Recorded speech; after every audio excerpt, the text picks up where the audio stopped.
Wyoming Territory, late October 1877. The wind swept down from the hills with the sharp bite of early winter, rattling the tall, brittle grass like bones whispering secrets beneath the earth. Jacob Rohr's ranch sat a few quiet miles south of Laramie, nestled deep in a narrow valley where the evening sun turned the ridges a mournful red. The days were shrinking, shadows creeping longer across the land, and the silence inside his home stretched even farther. Jacob pushed open the front door, the familiar creak greeting him, followed by the curling scent of warm broth drifting from the kitchen. "I didn't ask you to put onions in," he said, his voice flat, the words more habit than judgment. No answer came. He frowned slightly and walked toward the stove. The girl Clara stood motionless, her back to him. A wooden spoon trembled in her grip.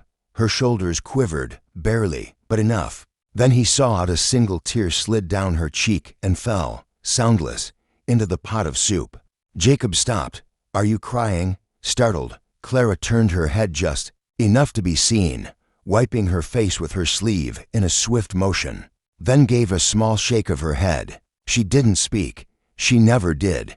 Jacob exhaled slowly through his nose, not irritated now, but uncertain. "I don't care much for onions," he muttered, softer this time. Clara gave a faint nod and stirred again. He lingered there for a moment, then stepped back.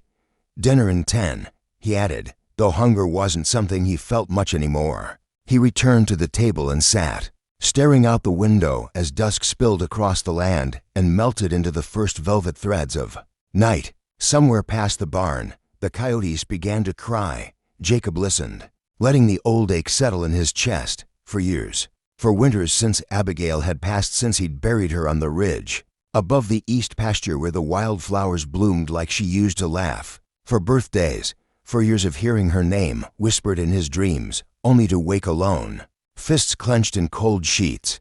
He hadn't asked for the girl. Pastor Monroe from the church in Laramie had stood on his porch 2 weeks ago, head in hand, voice low with something close to pleading. "She has nowhere else to go, Jacob. Just until spring. She's quiet, gentle. She won't be a burden." Clara had arrived with nothing but a small satchel and a stitched red cross on the hem of her dress. She cooked well, cleaned better. She spoke not a word. Jacob assumed she was mute, though no one had said it outright. Not once had he seen her smile. That evening, supper was silent. Jacob spooned the broth while Clara sat across from him, her eyes lowered. The onions were sweet and soft, subtle like her. He wanted to tell her it tasted good. He did in single quotes t. after. She cleared the table without a sound, and he returned to the chair by the fire, the same old chair Abigail had chosen from the wagon shop in Cheyenne. The flames flickered and flared, blurring the hard edges of the room.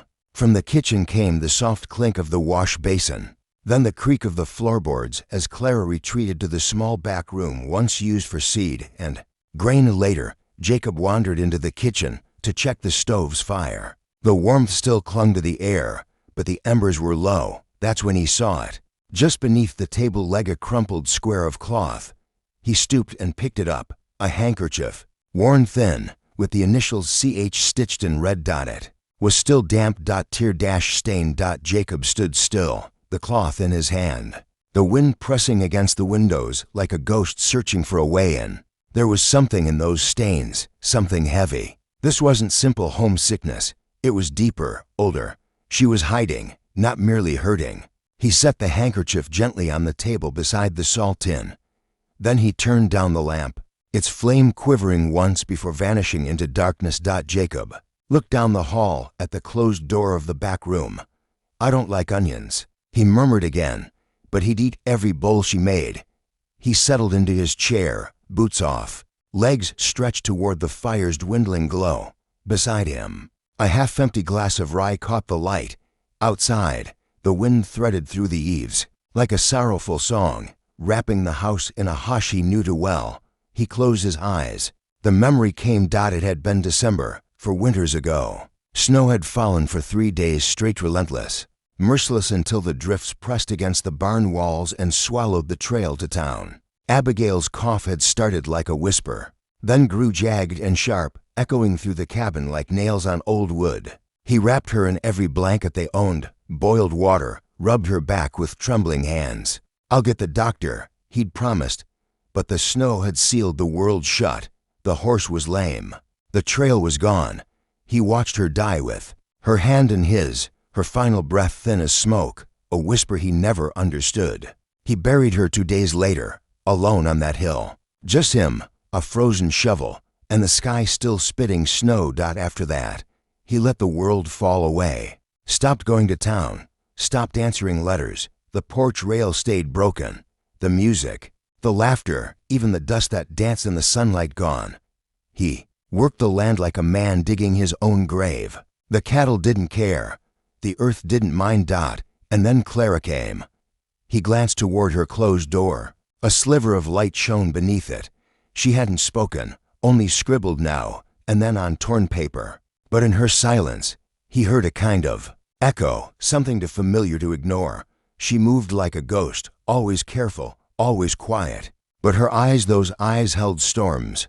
He remembered the trembling spoon, the tears falling into soup. Clara wasn't just quiet. She was surviving. He picked up the handkerchief again, still faintly damp. His thumb brushed the stitched initials. "You're not the only one trying to forget," he whispered to the fire. It crackled softly in return. In the morning, frost clung to the windows in delicate filigree. Jacob stirred his coffee while Clara moved about the kitchen, her steps precise and light, like someone trying to disappear. He cleared his throat. "Clara." She paused, spoon in hand. Her eyes flicked up, then dropped. "I need to ask you something," Jacob said. "Do you not speak because you cannot, or because you will not?" Clara looked at her hands. Her fingers tightened, then slowly relaxed. She walked to the table, picked up a notepad, and tore off a page. Her handwriting was uneven. "I do not speak anymore." Jacob frowned, pointing to one word. "Anymore." She nodded. He waited. She wrote again. "Since I was 15. It stopped." He didn't press, but his voice gentled. "Did something happen?" She hesitated, then wrote one word. "Home, Foster." Then started another. He hit. The pencil stopped. She didn't finish. Jacob reached across and took the pencil gently from her hand, setting it down. Clara didn't pull away, but her posture tightened. Her eyes glistened. "You don't have to tell me more," Jacob said quietly. "Not unless you want to." Their eyes met for the first time. Hers were raw, unshielded, filled with a silence too deep for words. "I don't know much about healing," he admitted, "but I know silence can be louder than a gunshot." He noticed a faint scar on her wrist. Another story untold. "I lost someone too. My wife. She was all the light in this house. After she died, everything went quiet." Clara blinked slowly. Jacob stood and walked to the window. "You're not broken. Whatever that man did to you, he doesn't get your silence to." She stared. At his back, he turned, his voice calm but certain. "Here, you don't have to speak. Just live." Clara's breath hitched. Something in her cracked, like thawing ice. Tears welled again, but this time they were warmer. She picked up the pencil.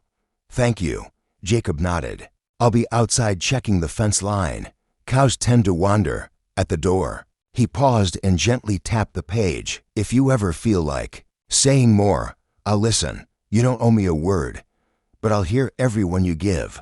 He stepped outside. Inside, Clara sat frozen. Her heart beat loud as hooves in a canyon. She stared at the empty page, then began to write, not from fear, but from a fragile hope that someone might read without judgment. Outside, Jacob looked back once toward the window. He thought he saw a glow, not from the stove, but from her. The snow came early that year. Trees wore frost like aged lace. Horses exhaled steam into the cold. Inside, the house was warm, not from fire alone, but because something between them had begun to shift. One morning, Jacob found Clara at the table, pencil still, page blank, writing again. He asked gently. She shook her head. He sat across from her. "Words are strange things, hard to find when they matter most, easy to throw away when they shouldn't be." She tilted her head, curious. "Ever tried writing a letter? Not to anyone in particular, just out, like tossing a bottle downstream." She hesitated, then picked up the pencil. When he returned from chopping wood hours later, she was gone. But the page remained. Dear Mama, it read, I dreamed of your soup, the one with barley and rosemary. I tried to make it, but I cried into the pot. I hope it doesn't ruin the taste. I remember your hands. He said I'd forget you, but I never did. Jacob read on about a cellar. Bruises no one asked about, footsteps she feared, how silence once felt like safety, but had become a cage. He folded the letter gently outside. He found one dried bloom from Abigail's daisies, fragile, intact. He returned, tucked it into the letter. That night, Clara found it. She stared a long while before tears broke again, not silent, but full, free. She clutched the flower to her chest like something holy. Jacob didn't move. He simply let her be, not abandoned, but held. Later, she placed the letter with the bloom into a small box on the mantel. Beside it, she laid a smooth stone, a piece of string, and the old handkerchief Jacob had once returned. To the world they meant nothing. To her, everything. He watched the way she touched them, reverent, tender. It stirred something in him, not desire, not yet, but a quiet ache to protect her. Love, he thought, didn't always arrive with thunder. Sometimes it came with a dried flower folded into a letter. The light lasted longer each day. One morning, he found her at the counter, hands in flour. You trying to poison me? He teased. Clara turned, eyes wide with mock indignation, hands lifted in surrender. White as snow. Smells like bread, he said, surprised. She nodded, pointing to a worn cookbook. He recognized it. Abigail's. Where'd you find this? She pointed to the back cabinet. He leaned over the bookmarked page. Sweet milk bread for winter mornings. She used to skip steps, he said with a faint smile. But it never failed. Clara scribbled in the margin. I like how she spelled sugar with a backwards S. He smiled again. When she offered him dough, he wrinkled his nose. I trust your baking, not your humor. And for the first time in years, the kitchen held not just warmth but life. Asterisk over the days that followed, everything shifted. The mornings, once draped in heavy silence, slowly filled with quiet. Living sounds, soft thumps of dough against wood, the crackle of fire coaxed from kindling, the hush of wind curling past the window panes. Clara began to smile, not with her mouth, but with her shoulders, her eyes, and Jacob saw it. Like catching sunlight glinting off snow. She began leaving him little notes around the house. The birds are back. You snore less when you sleep by the fire. I like this place in spring. I think I want to stay. Each one stopped Jacob in his tracks, made him linger longer than he meant to, rereading them by lantern light long into the evenings. One night, after supper, he found a folded slip tucked beneath his plate. I am not afraid anymore. Just that, nothing more. He stared at the words for a long while, then quietly folded it again and placed it in the pocket over his heart. That night, a storm rolled in, loud and violent. Thunder tore the sky like splitting wood, and rain struck the roof in angry bursts. Jacob stirred in bed to the sound of something soft but broken, a sob. He rose and padded to the back room.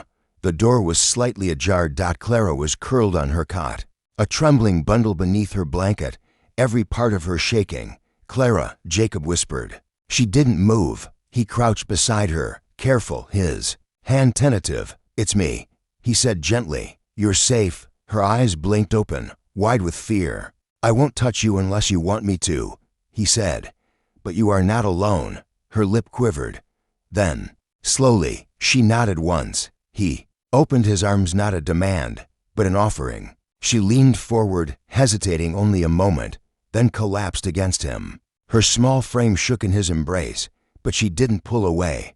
Jacob held her, arms firm and still, until the thunder passed, until the wind eased into hush. And there, in the stillness, Jacob understood. He wasn't holding a frightened girl anymore. He was holding the beginning of something whole. The knock came just after noon, abrupt and echoing through the quiet house. Jacob stood from the table, brow drawn tight. Clara froze mid-step, a bowl of peeled apples trembling in her hands. When Jacob opened the door, a tall man stood on the porch, boots dusted with road grit, a long coat damp with travel. His hat was tugged low, but as he tipped the brim, sharp blue eyes met Jacob's with a grin that didn't reach them. Jacob roared. I am, Jacob replied. Cautious. The man extended a folded document. Name's Emery Hask, from Topeka. Clara Harwood's kin. Her mama was my cousin. I've come to take her home. Jacob didn't take the paper. She's not mentioned you. She wouldn't, Hask said with a shrug. Family fell apart after her ma died. Girl got passed around, but I filed with the county and got full custody. That's the law. Jacob glanced over his shoulder. Clara stood in the hallway, pale as a ghost, the bowl trembling in her grip. He finally took the paper, scanning it. The seal of Shawnee County was there, all proper and legal. But something in his gut turned cold. She's under my care. Jacob said, the church sent her. That was temporary, Hask replied. Charity's fine and well, but blood takes priority. Why now? Jacob asked. Why come after all this time? Hask's smile thinned. Does it matter? Yes, Jacob said flatly. The man's tone darkened. You don't have a claim here, mister. I do. I'll have her ready by morning. He turned and strode off the porch toward his wagon, reins creaking near the fence line. Jacob shut the door slowly and turned. Clara was shaking. Clara, he said softly, do you know him? She nodded once, then snatched up her notepad and scribbled fast. He was my foster uncle. Last home before Kansas. Sent me to the church. He said he had rights, but he hurt me. Jacob's jaw clenched as he read the words. He looked back at her. I will not let him take you. She wrote again. He was investigated once. A neighbor saw bruises, but they dropped the charges. No one believed me. Jacob stood still, fury rising in his chest like fire. His fist shook. For a man who had never broken the law, never struck without reason. The urge to ride after Emery Hask and put him in the dirt burned like a brand. Instead, he saddled his horse and rode straight to the sheriff's office. He showed the letter, demanded answers. The sheriff, an old friend of Abigail's, looked grave. Jacob, I believe you. Hell, I don't trust the look in that man's eyes, but the papers are clean. Unless you want to end up in jail yourself, I can't stop him. You'd send her back to that? Jacob asked through clenched teeth. The sheriff sighed. The state law's clear. My hands are tied. Jacob returned home with his stomach twisted into knots. That night, Clara sat silent at the kitchen table. Her hands clenched tight. Her supper lay untouched. I tried, Jacob said quietly. The law doesn't care what I know, only what it sees on paper. She nodded, then wrote just 2 words. I know. They packed her satchel in silence. She moved like a ghost. Jacob wanted to shout, to tear the document apart, to send Emery Hask back to hell with empty hands. But he couldn't. At dawn, the wagon waited at the fence. Clara stood at the door, head in hand, face like stone. Jacob knelt beside her. You don't have to speak, he whispered. But if you want to stay, I'll fight, no matter what it costs. Clara didn't move. Let's go, girl, Hask called from outside. Voice like gravel. Clara stepped forward. She turned to Jacob once, eyes shining with unshed tears, biting her lip until it bled. Then she climbed into the wagon. He stood there long after the dust had settled. A crumpled slip torn from her notebook clenched in his hand. It said only, oh. The days that followed were slow and heavy. Jacob moved through them like a man underwater. The horses still needed feeding. The fence still needed checking. But the kitchen was silent again, not peaceful, but empty. Her apron still hung on the wall. The flour jar remained unopened. He hadn't slept a full night since.